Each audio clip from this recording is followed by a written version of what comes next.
Hey, welcome to Unpack Radio, and I'm your favorite uncle. And I got with me DJ Smoke. And we about to learn how to make a movie, big boy projects. We about to take over 50 Universe, and then we're going to hijack them. We got our favorite person who met her off the humble because her daughter bullied our table, and that's how things happen. God put miracles right in your laps. She also know her personal friends of the wifey. She done made a few projects in the DMV. She's going to teach us how to get your own project off the ground and the process and everything goes on behind the scenes of making a big boy movie. That's the best way to do it. My love, what's the name of your project and how did the dream start that you want to enter the world of Hollywood? So she got to introduce herself first. What's your name? So Julia Jules Proctor, everybody calls me Jules, because pressure made me Jules. Okay. Yes. So essentially, I've been a dreamer since the very beginning. I've always wanted to do filmmaking. So went to school for film and video production. And during that time, my father got sick and I had to take care of him and became a caregiver. And so essentially days came from the fact that unfortunately my father passed away. And I used that grief and turned it into comedic relief. And I wrote this short film, Days, which is about a young man who is also experiencing some grief as well. But the film is actually like comedy. So what we did there was I tried to find, I didn't want this film to be about me particularly. I wanted it to be about someone different than me because I didn't want it to be too much my story. So essentially I came up with a character that was the complete opposite of me. And it's essentially a Groundhog Day meets How to Be a Player, where this young guy keeps waking up day after day, repeating the day, meeting different women, and is like taking advantage of this opportunity that they're not going to remember him the next day.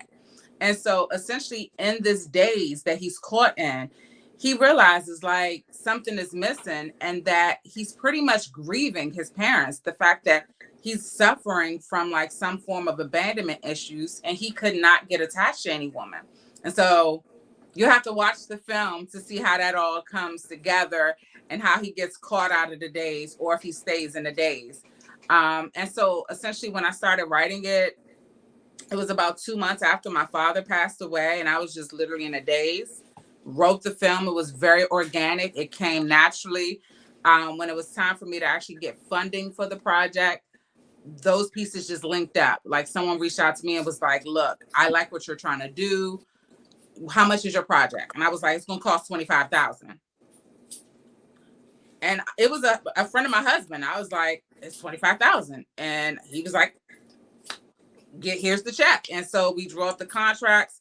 And it was just like that. I didn't have to ask for donations. I mean, I got a little bit of donations from people that want to contribute, but essentially he gave me the $25,000. I already had my crew, the actors, all those things and pieces were together. Now, you had no experience on doing anything like this beforehand, did you? I mean, no, I went to school for film and video production. It's just I cut that short because I want to ask because it's rare that a brand new filmmaker is going to have someone trust them and be like, here's 25 stacks. I may not get this back.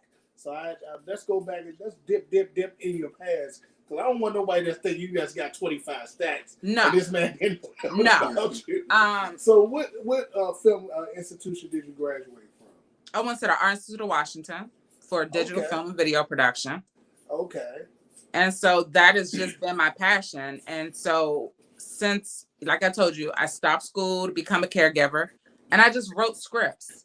So I actually had like 3 other projects that I could have pursued before I did Days. Days just provided a range of opportunity because it was comedic, it was serious. It allowed me to show my strength as a writer, and it also allowed the actors to show their range as actors. It also gave a lot of ability for the technical side to show their different versatility as well. So if you check out this film, or when you check out this film, you will be like, okay, I see what she's talking about because this, you can see where the 25,000 went. That's pretty much the best way to say it. If not, you may think it costs more. Now, my next question is for those who are aspiring to do this type of stuff is, how do you know when it's time to make the vision? The vision finds you. You know, it's like I said, it's very organic for me. I actually just started a new feature film writing that, but I had it in short. I had a short film wrote already for this particular concept, and I was sharing it with a couple people, and they were like, "That needs to be a feature." I said, "Really?" I wasn't planning to make this a feature, and so someone else saw the vision of this project, and I was like, they saw my vision. And I said, okay, cool. I'm going to write it a feature. I'm going to make it a feature. And so now, but I had to wait. I wasn't going to just dive into the next project. So I was like, how can I make this short film? What's going to be next now? Like, how do I gauge the next project? And so I just sat on it and I let it come to me. And that's when someone said, I like this project, make it a feature. So now I'm writing a feature. So that's cool. So my brother is actually a director. Mm-hmm. He lives in Charlotte, North Carolina. And he got a couple of projects under his belt. Mm-hmm. So so I understand the film thing. And I mean I know how to shoot a little bit. I do, you know, but I'm not out there like that. But I'm still learning. It's a learning process. But it makes sense, like, because he writes his scripts. Mm-hmm. And actually, he wanted to film something in my house. I said, I mean, sure. Mm-hmm. My house ain't big, but you want to come and film something in my house? Yeah, whatever. But, you right. know, you got to find a location that you want to shoot at and whatever the movie is. So he likes horror movies. Mm-hmm. And it's funny because I don't like horror movies. Mm-hmm. But I will be in a horror movie. Okay. You know? Yeah. Of course. Yeah, I'll be in a horror movie, but I don't like horror movies. Like, I'm not sitting home watching a horror movie. No. You know, so I think if you make style. one, it should make it better. That's in my mind. I haven't done a horror film, but in my mind, I think if you're actually on set and you're seeing the process, it will kind of take the scarce tactic down a little bit because before it goes to post, you just got raw footage. You have you don't have the sound effects, you don't have the score, you don't have any of those elements. And those are a big component that make the film scary. So like for me, if I go to a horror film, guess what I'm doing? I don't even care if I cover my eyes. I'm covering my ears because it's the sounds that actually get you engaged to the horror films if you really pay attention. So those are like really important components, but horror films are dope. I mean, like I love all types of films, to be quite honest with you. I don't watch a lot of horror films because it just be, you know, it's a little demonic for me, but not to each his own. You said it. I'm not on the demonic stuff. You know, I feel like that. Yeah, like I don't do the Halloween movies and all that bull. Nah, I'm not doing that. Like, cause I feel like you just that's the devil day. Yeah, you know what I'm saying. So nah, man, I'm a Christian, so I gotta keep it clean. But I like that. Now you know what? I want to be in a romantic type of film. I think I'll be good with that. That's my style. You know what I'm saying? So I want to be in it. So like I said, I want to be an extra. But now I think I want to be the main star. But yeah, but I do want to be an extra. Well, we'll have to do some slides where you would just read some lines for me. Right. But like this next feature that I'm working on is definitely like a high concept. This one is dope. Okay. It's called Self-Care Day. I don't even care because it's copywritten, it's protected, it's mine. Right. It's called Self-Care Day. It's a dope film that like I said, I'm just in the beginning process of writing. I anticipate to do it to make it local. And there's going to be opportunities for maybe not just the main star, but there's other characters that are just as equally important as the main star sometimes because the minor characters make the main star shine. So they're just as important. And a lot of people get a come up off of those minor roles. So I wouldn't just, you know, go that far there. I would definitely pace yourself, watch how the process is done so you can gain experience from other leaders, like other lead actors. And then that way you can take some of those tips and apply it as you go on your acting journey, if that's what you should choose. Right. I have a sideline question. Yes. What is the process or permits necessary to shoot a film?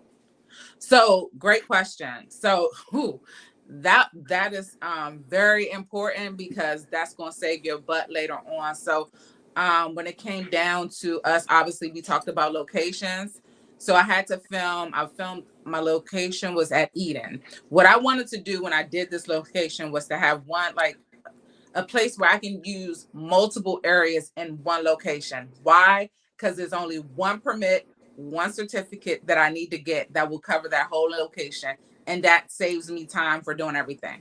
Right. So I had Eaton, I reached out to them. I had them to sign. I had to get a certificate of liability, which you can go through any one of your insurance people that you can go to, like State Farm. I think mine is with Allstate. Allstate had the better rate at that particular time.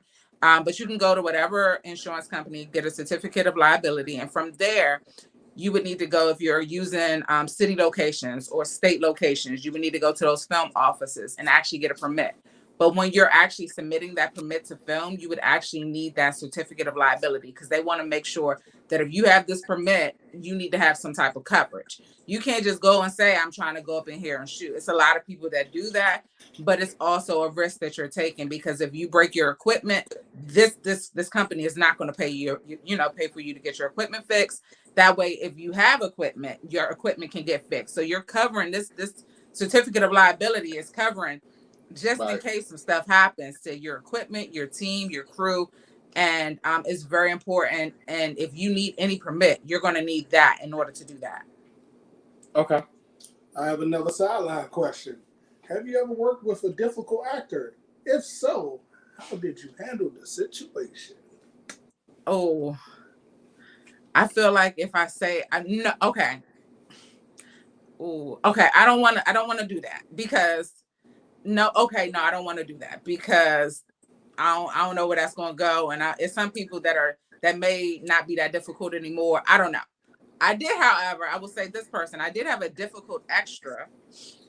An extra, yes. So he was on set. Bless your heart if you watch this video. You know who you are.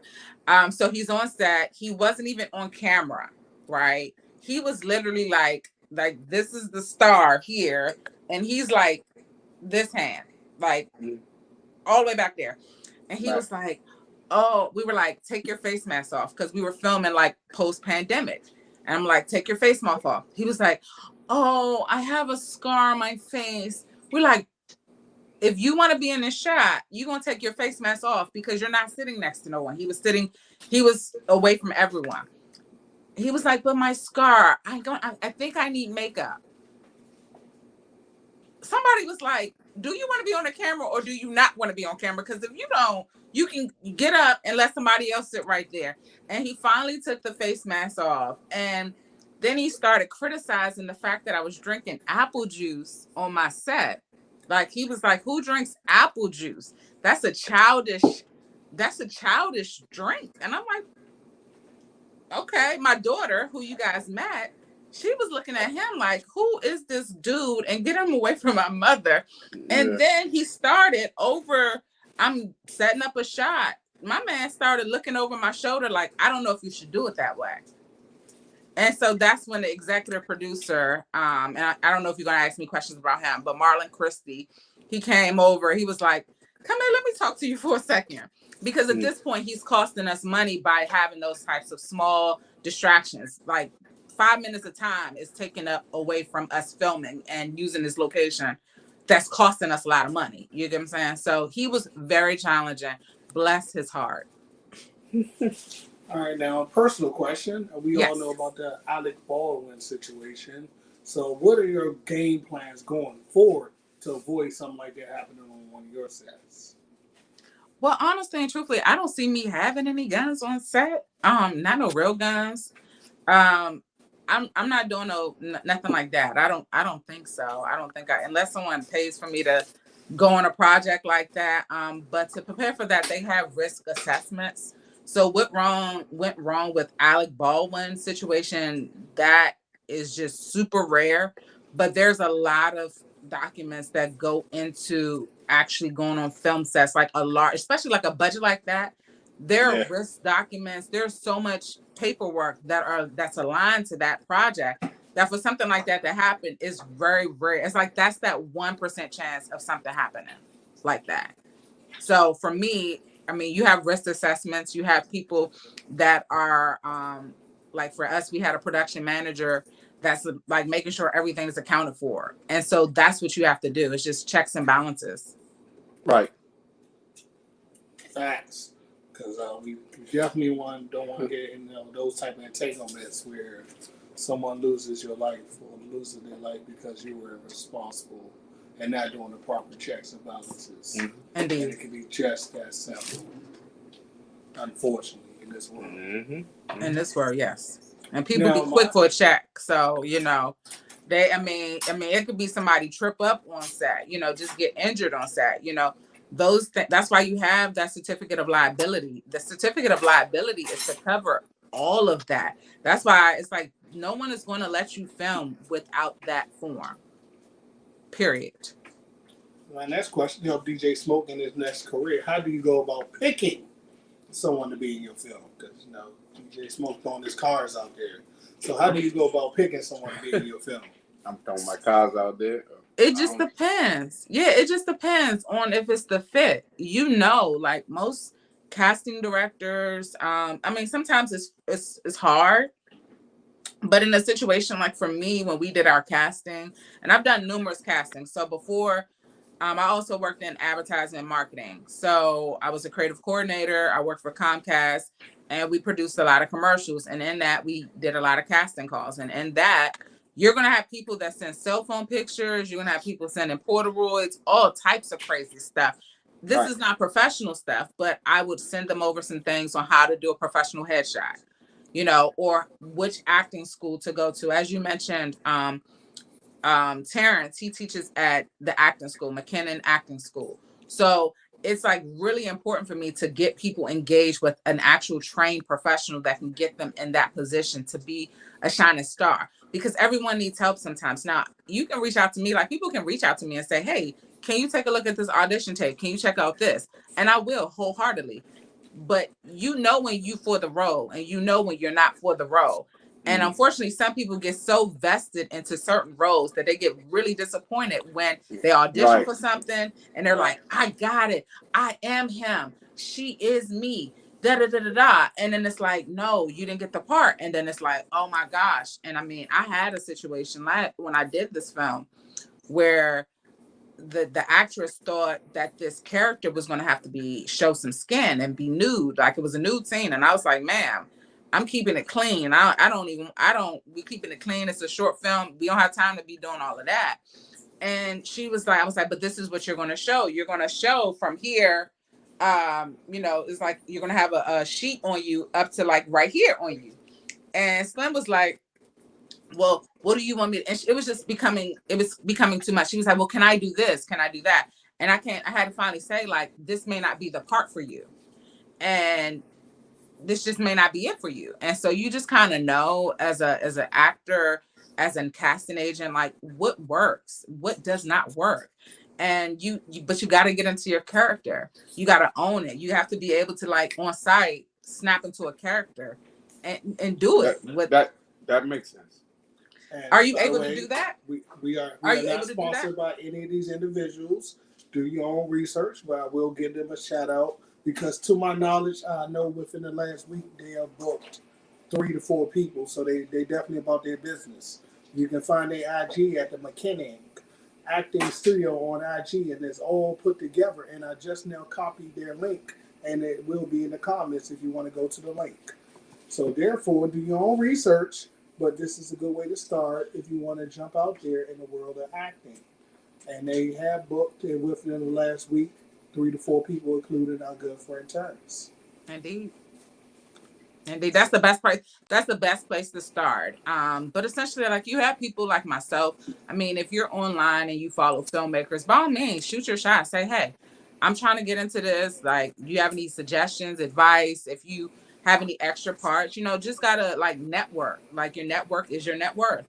And as many people as you meet, throughout this process, you never know, like, who may say, oh, I remember such and such, like DJ Smoke wanna You know, he want to be an extra. Okay, cool. We got this film. I know somebody that got a film coming up.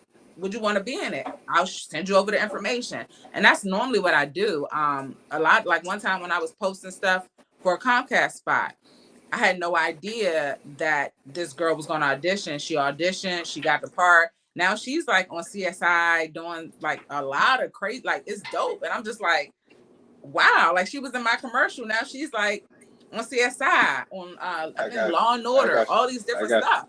And it's like, wow, to be a part of that is just amazing for me, to be able to not only fulfill my dream, but to be able to help other people fulfill their dreams or see other people fulfill their dreams. It's an amazing feeling for sure. Now, my next question is, are you concerned that the world of Hollywood, once you reach that final boss level, that it's going to start to get weird where you won't even recognize yourself anymore? I mean, no, I don't think that that's the type of person that I am. I think that for me, I am what you see I am, and that's just, this is who I've been for a long time now. So if I change, it wouldn't be for the worse, it would always be for the better. Obviously, people think like people get brand new when they get to that level, and sometimes people just got to set boundaries. People forget that like there was a journey that happened before I got to that level. And there was a lot of people that were not there in the beginning that may come at the end, that may come at a point where they meet me at the end, or some people that weren't there from the beginning, and they saw me struggling. They seen the grind, but they didn't give me the time or the energy. They didn't support, they didn't look out. But then when you get there, it's like, oh yeah, I was supporting you, I was whatever. And it's like, well, if you were supporting me, why didn't you let me know that? That would have been nice to know that I had support. So yeah, I might change in that capacity, because it's gonna be a lot of people. I mean, it's a lot of people that now, when I did the short film, like, oh, I'm so proud of you. I remember when. I'm like, you saw that? You ain't like, comment, send me a message or anything. But yet you see now that where I'm at, and it's like, and it amazes me sometimes. And so I don't expect for every person to believe in my dream or see my vision, because it's mine to see. But I do think that it's important that, like, if you know somebody that's a dreamer, or if you know somebody that they got a crazy ass idea, instead of shooting that down, try to support that person. You don't know where that person might get that big break, and then you're gonna be like, you have no idea. Like, y'all, I don't know which y'all next step is. Somebody can be watching this, y'all blow up, and then bam. Same for me. So you got to be very careful on the relationships you build, because you never know. You may burn a bridge that you may need to cross one day. That's an interesting point. No, that's a fact. That out, that you never know, like, what relationships may lead to the next relationship, or who you may come across. But that's why it's important to network with people. People don't understand that. You got to network with people. It ain't got nothing to do with, oh yeah, I'm attracted to this person. No. Let's do some business. Indeed. You know Indeed. Right? Yeah. I mean, for me, this is a male-driven industry. And so, like, even like with my husband, like, I couldn't be with an insecure guy going into an industry with mostly men. I had to be with a man that could understand, like, okay, my wife is probably going to be around a group of men when she go on set, but I trust her to make the right decisions. And which, when we did my film, he was on set throughout the whole entire process, except for one day. Of course he was on set. Of course he was. He's in the film. He was in the film. He was an extra. So I mean, I put everybody to work in this particular film, and I hope to next time around. I really am looking forward to the next project. I'm so excited to do Self-Care Dad. I told you, I just want to be an extra. I mean, this one is definitely, I'm hoping to extend Days out to be a feature as well, but my heart is saying do Self-Care Day as the feature next. And then I might touch on Days, because I have some opportunities that I'm kind of sitting on with Days that I haven't really announced yet. So I'm excited about what's about to happen with Days. And for people that want to know what about Days, well, Days will be on streaming more than likely by the end of July. So we're aiming for Amazon to be having this stream. So please, by all means, check it out. And my next question, that it was just now revealed, Shirley Ralph just now revealed. She didn't say the name, but we allegedly found out the name. What's that? What's that? She alleged that a famous TV judge grabbed her and stuck his tongue down her throat. And they allege it might have been Judge Joe Brown. We don't know this for a fact, so we're not going to say that for a fact. We're going to say allege, because I ain't got no lawsuit money. But at the end of the day, what security measures are you putting forth to make sure that doesn't happen on any of your sets, especially that you're a female entering this space? What security measures do you have to keep yourself safe? God, you might run into somebody who's not alleged, and he might try to put you on that casting couch. So no, God is my savior.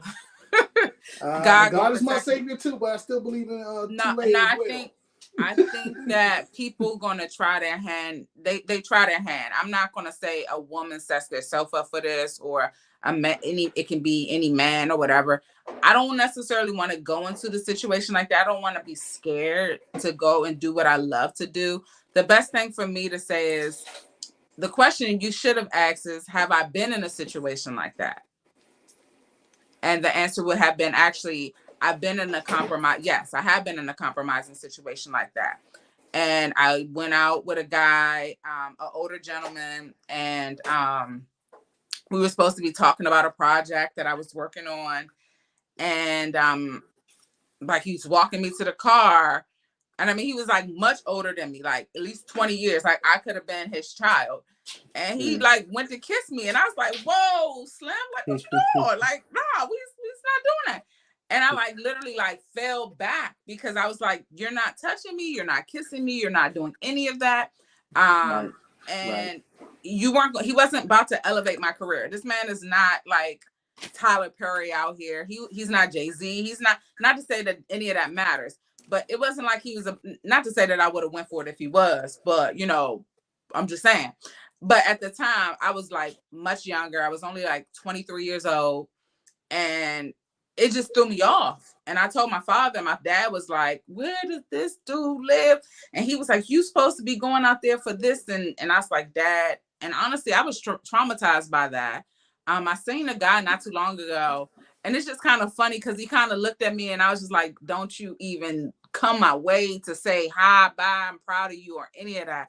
Because it was just like, why would you take advantage of a young girl's innocence and think that you're about to like blow me up to be this amazing film producer and stuff like that because you kiss me or you touch me and stuff like that? Like, I'm not dumb. My father raised me, so I'm hip to the men game.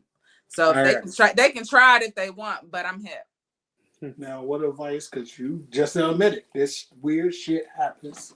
Let's not play these games. So as females, what do you do to keep yourself? Sometimes it happens to men. Mm-hmm. Terry Crews. Yeah, his agent grabbed him.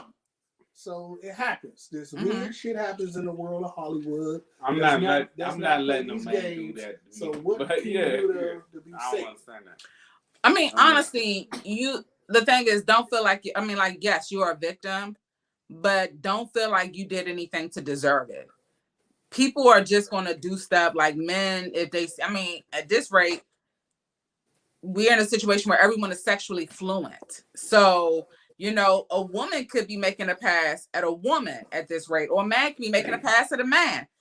We have way more different situations, and people are more outright about it. Some people just go smack. So the best thing to do is just like not feel like you deserve that. Like, no, you did nothing to deserve that. Like, a woman should be able to show their body and not be ridiculed and called like they're a whore or any of those things, because it's your freedom. It's your right.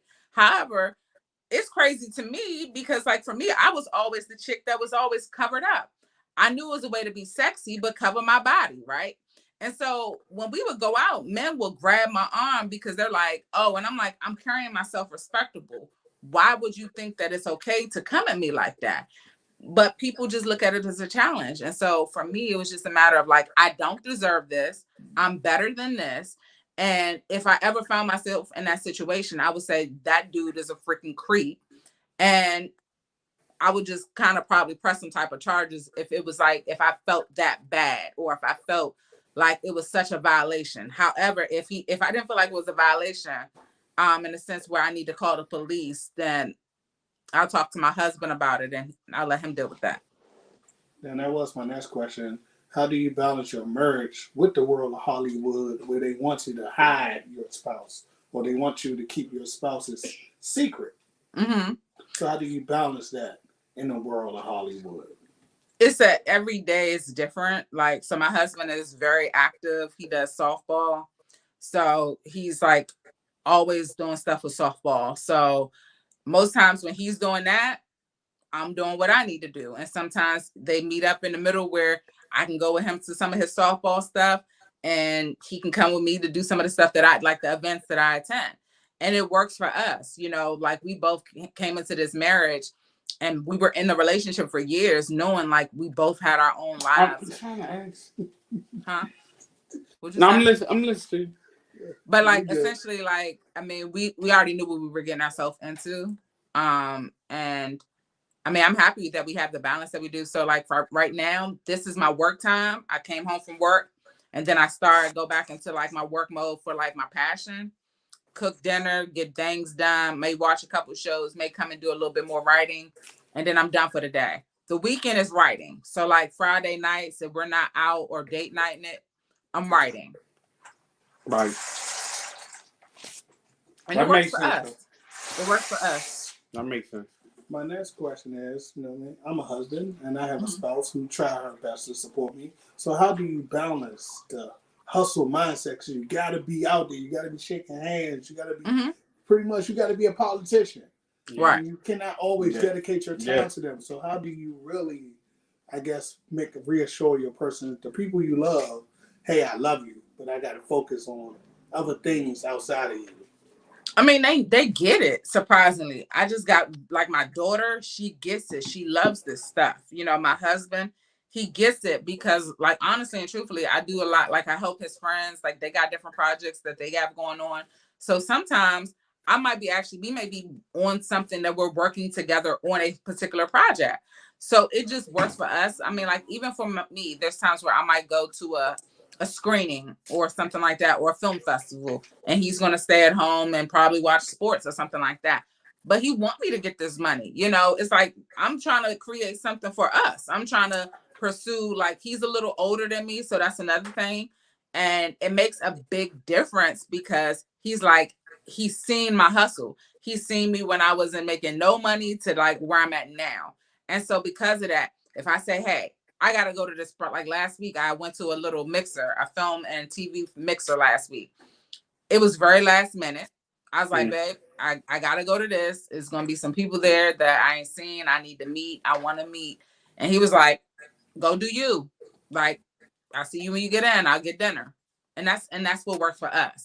So it's about knowing the person that you're with. Like, you should not, like, going into marriage, you should know what your spouse or your partner is doing before you go into marriage. And sometimes that changes. Like, I might say today I want to do filmmaking, and tomorrow I might want to be a motivational speaker. But the reality is I can do both.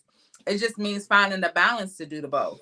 And as long as my husband, my daughter support it and know what I'm trying to do, I'm all good. I agree with that. I totally agree with you as well. My next question is, your daughter is a writer. How did you convince her to like be so much of a writer for her mom? It's always been me and her. So that's my only child, and it's always, I had her young. So there's the age little situation where I can kind of understand where she's coming from, because it seems like not too long ago I was her age, but it was a little while ago. And she just has always enjoyed the process of being able to create. So when she was younger and I was in school, Jabria was coming to school with me sometimes. I have her with me on projects. Like, she's been in some of my little projects that I did when I was in school. And she see her mother grind. I mean, like, she sees the grind on a day-to-day. She's seen me go to work, take care of my dad, take care of her, and then write, and then maintain my relationships and friendships and stuff like that. And so she values that. I mean, she's gone to, like, even in my daytime jobs, I've been fortunate enough to be in the creative industry for my full-time jobs, to where she sees the grind. She's like, wow, like this is what my mother does. And it amazes her. Like sometimes when I did my film, she was crying. I was like, what you crying for, baby? Like, she's like, I'm just so proud of you. Yeah, because she's happy for you. Yeah, and it was the most fulfilling moment of my life, other than graduating from college and her being on the other end of the stage. Those are like my proudest moments as a just period in life, because she was able to see the hustle, the grind, the sweat, the tears. Right. And because of that, she has more of appreciation for it. And me, luckily. Nah, I mean, you need that. You need that energy. So what's up? That's a good point. My next point is this round table question. How do you focus on your dream and not pay attention to the haters? Because we all we gonna y'all can start that shit. Me personally, there's a lot of people that want to see you fail in every endeavor you take in life. Right. And I just choose to block them out. You know what I mean? But and I just like to prove it wrong. Me personally, that's the greatest benefit is when somebody say you can't do something. Like I did it. I mean, then you got to prove it. Yeah. What about yourself, my love? How do you focus on your success and you wait to show the haters that you were right about your next moves in life? I mean, essentially, like, it ain't for them, you know, and it's for me.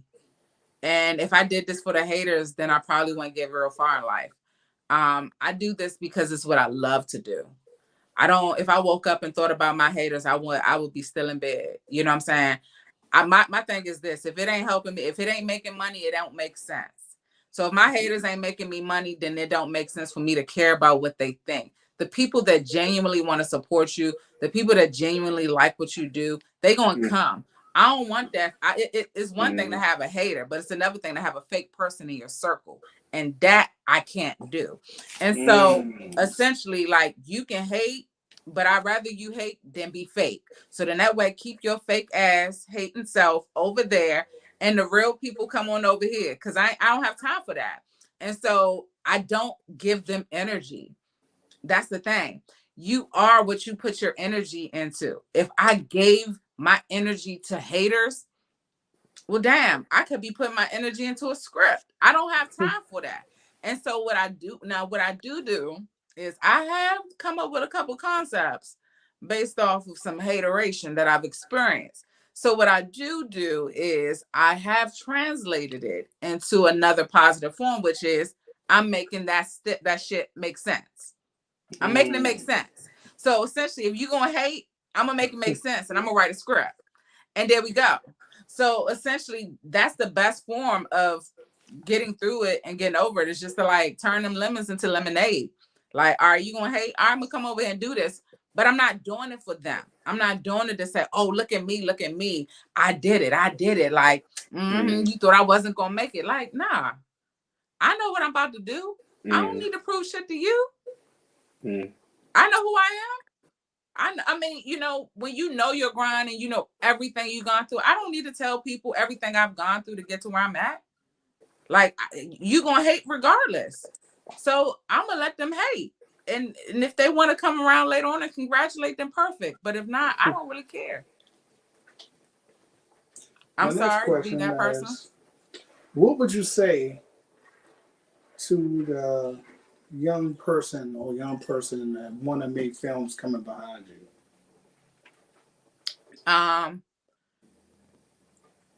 Nothing is going to be perfect overnight. Continue to fail until you get it right. Don't allow any person to discourage you. Just keep perfecting your craft. If you get one rejection, all right, cool. If you get another rejection, all right, cool. Take the rejection, accept the rejection, and keep going. That's why I'm saying it's all in what you put your energy into. So if you put your energy into the rejection, you can't put yourself in a position to actually get the acceptance that you want. So therefore, you got to keep pushing. Failure is a part of the process. If you don't fail, you don't succeed. How would you know how to succeed if you don't fail? So I would encourage every young person, or even my younger self for that matter, like, don't get so hung up on the failures of life. Don't get so hung up on the disappointments and the rejections of life. Hope, like, talk about it for 5 minutes and then keep it mushing, because you got other shit to do. You got to keep going, because like they always say, it's always like another bus coming or whatever. It's like always something else, always another opportunity rolling out. You just got to know when to see it and know when to seize it. All right, last sideline question, because we have another sideline question. Mm-hmm. With all the Black queens in the DMV, how do you all get together and support each other and network your films?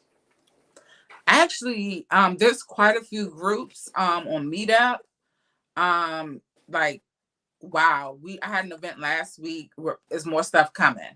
So I would say follow the DC Film Commission, follow the Maryland Film Commission. All these different places offer that. They have the women in film industry as well. So it's I think it's WIFV is their acronym .org.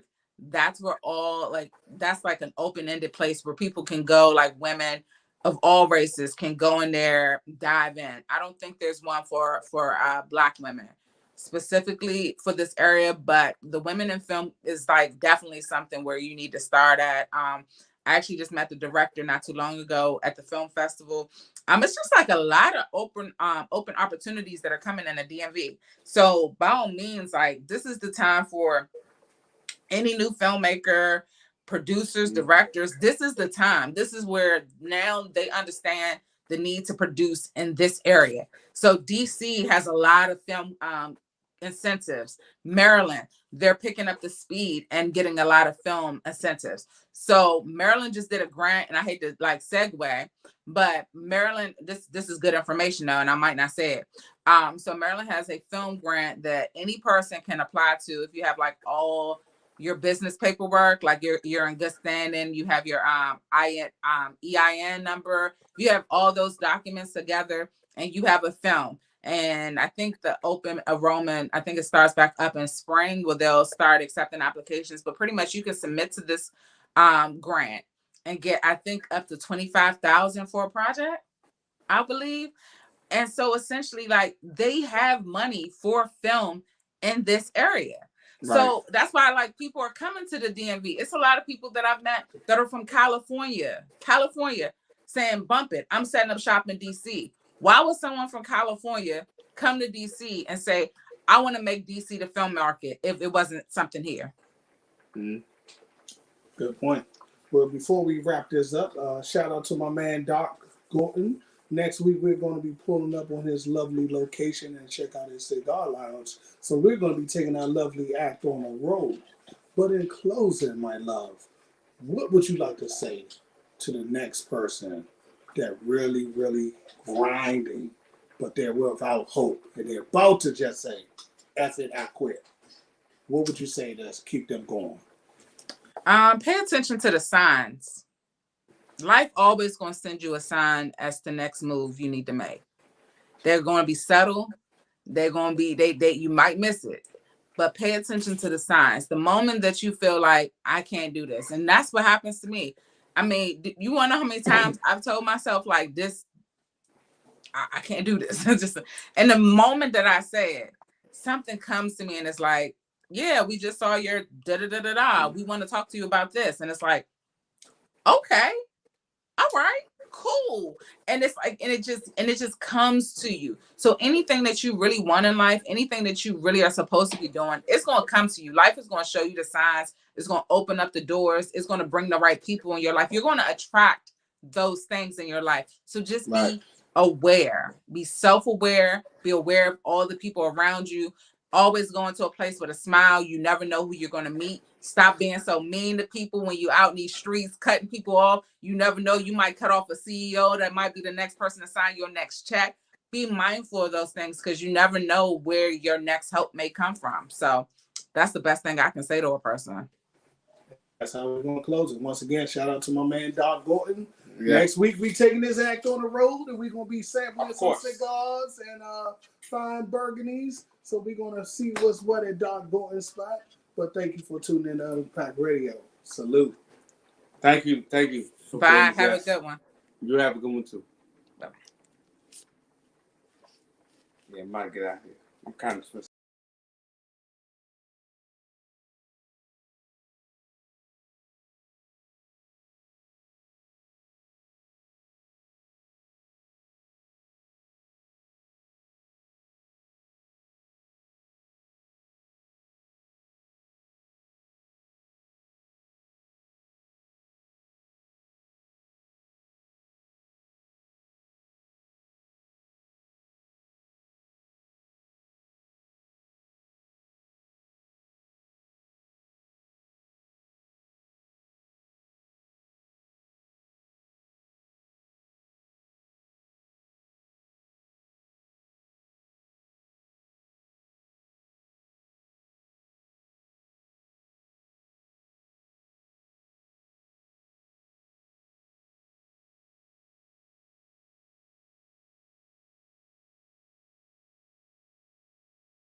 this ain't got nothing to do with drink.